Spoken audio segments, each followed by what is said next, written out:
This question is on the topic of electrolysis, and once again we see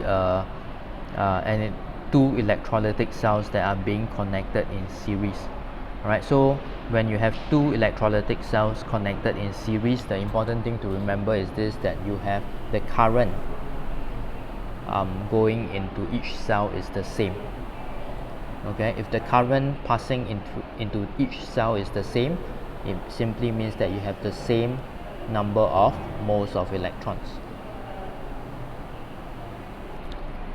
Okay, so a few things to take note. Number one is that the electrodes are all inert. Okay, and then secondly, they tell you that electrodes Q and S increase in mass during the electrolysis. So essentially what is happening, it tells you that a certain metal ion is being discharged to form a metal.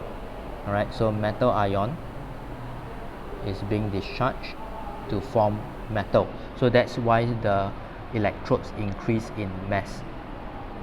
Okay, the second thing to take note is that the increase in mass of Q is greater than the increase in mass of S.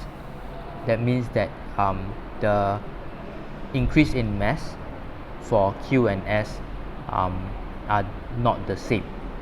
So based on whatever that has been described, we must choose which statement is the correct one. Okay, so we'll go through each statement one at a time.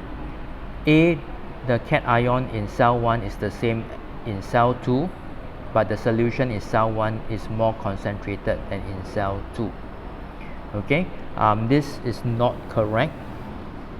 If the cation in cell 1 is the same as in cell 2, the increase in mass of Q and S will be the same. Okay, the concept to be learned over here is this, that concentration of ion, okay, it will not affect the mass of the solid deposited form. Okay, the only thing that will affect the mass of solid form will be the number of moles of electrons, which is the same for both cells, cell 1 and cell 2. Okay, concentration of ions will only affect the tendency to be discharged in the case of halides. Okay, let's look at option B now. The cation in cell 1 is different from the cation in cell 2. That is the correct answer. Why? Because if the ions are different, when you have the same number of moles of electrons, it will actually form different amounts of M, different amounts of metal. So if different amounts of metal are being deposited on the cathode, the increase in mass will be different. Okay, now in C, for option C, the current flowing in cell 1 is greater than the current flowing in cell 2. This is obviously wrong, because when two cells are connected in series, the current flowing into both are the same. Okay, D, the loss in mass of electrode P is less than loss of mass of electrode R. This is obviously wrong as well, because the electrodes are inert. They are not reactive electrodes, meaning P and R will not take part in the reaction. There is no loss in mass for the two electrodes.